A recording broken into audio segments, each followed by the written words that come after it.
Okay, good afternoon.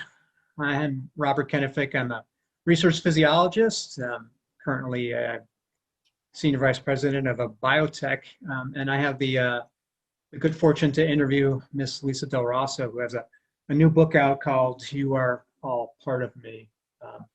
And so Lisa and I had talked a little bit. We're friends, just for full disclosure, and we talked about doing an interview of her book, and I acquiesced for that. And so you may be wondering to yourself, why would someone with a science background who writes in science and is on editorial boards, all science oriented, why would that individual actually be any good at doing an interview in a literary sense? And that's an excellent question if you have it and you're thinking it. And so we'll find out whether or not I can do this. But I do read very, very often, and I do have a great passion for reading and for talented writers, and just the way they write and how they can really, for lack of a better phrase, paint with words. And so I thought it'd be interesting just to kind of talk to Lisa about her new book, and ask her some questions about that, and just basically have a discussion. Really, the overall purpose is to give people just a little glimpse and to get them to want to go ahead and read the book and be intrigued by it. And hopefully we can do that with that. So how does that sound, Lisa, on your end? Sounds grand. Okay. So I wanted to touch base because this is a memoir of yours, and it's not your first memoir. Your first book, which I've also read, Confessions of an Accidental Professor. So why did you feel you wrote one memoir? Why did you feel you needed to write another one? Well, the first one was very concentrated on teaching and how I became a professor, which is so bizarre. I thought that was a good story to tell. And also it was very student-centric, which is a really good way to get my students to read it. Because I say, it's all about you. And they're like, oh, great. So from soup to nuts, from the way I became a professor, from being a singer to now, I thought was a good story. But there's a lot to say about my background. And also there are a lot of people that I've lost that I wanted to sort of not memorialize, but they were just worth getting down on paper. Like they were just worth their own stories, and no one else was going to tell their stories. So I was, and Ruth in particular, my friend Ruth, her nephew said explicitly to me, no one is going to tell her story. No one. So you have to do it. I'm like, okay, all right, I'll tell her story. So I great, I'll do it then.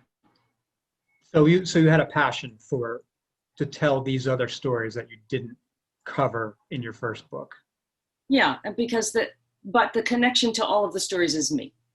I am connected to all of these people. Right. And then when the pandemic started, it just became a lot more important, all of these people, because hopefully it changed people's thinking, the pandemic, and what became more important was people as opposed to stuff or things or,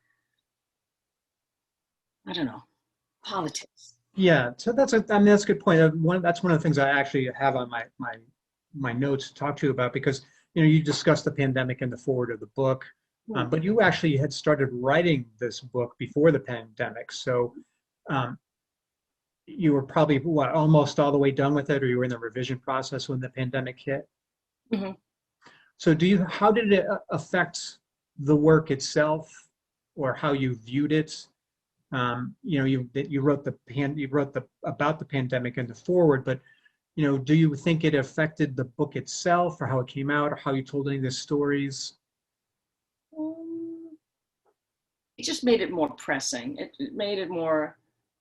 First of all, no one wants to publish a book in a pandemic, because certainly not a plan. You can't have in-person anything. You can't have a book party. You can't have in-person readings. I love readings. I love them. And I love meeting people. who've read the book, and I love reading to people. But it just made it more pressing. I just wanted to get it. I'm like, I must finish now. And the way that independent book publishing goes is I was editing up until, a month before it got published, so, and I find that things that I changed that were significant happened in like the last edit. It's great. So, yeah. So you're right up to the moment of Right. publication. Yeah. Oh yeah. Yeah. And I had other people come in and look at it too. So that was unexpected. So things happened that I didn't know was going. Let me say this again. I had people blurb my book, right? Like you blurbed my first book. Right. And one person, her name's Lisa Olson. She's wonderful. She's a journalist in Texas. And she blurbed it, but then she said, oh, by the way, I edited. I couldn't help myself. And I'm like, yet. So my big editor, the publishing editor, said, you might want to look at her notes. She has some good ideas. Well, that means I had to go through the whole book again. And she did have good ideas. And a lot of them I used, and some of them like, no. And then on top of that, I also had a proofreader. Well, the proofreader, he's a smart guy too. He proofreads for like Harvard and MIT. So I looked at his notes. It was very collaborative, and they're thanked extensively in the acknowledgments section.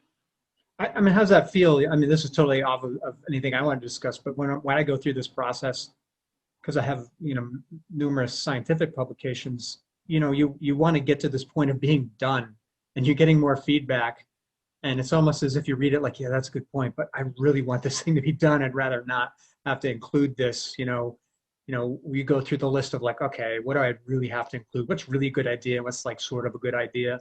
I mean, did you struggle with that? Because you just want it to be done at some point, or? I almost lost my mind. Yeah.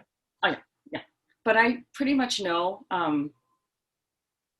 when I've gotten to the end, because I contact Walt. My editor's name is Walt, and I say, okay, I can't look at this again. I'm done. I can't.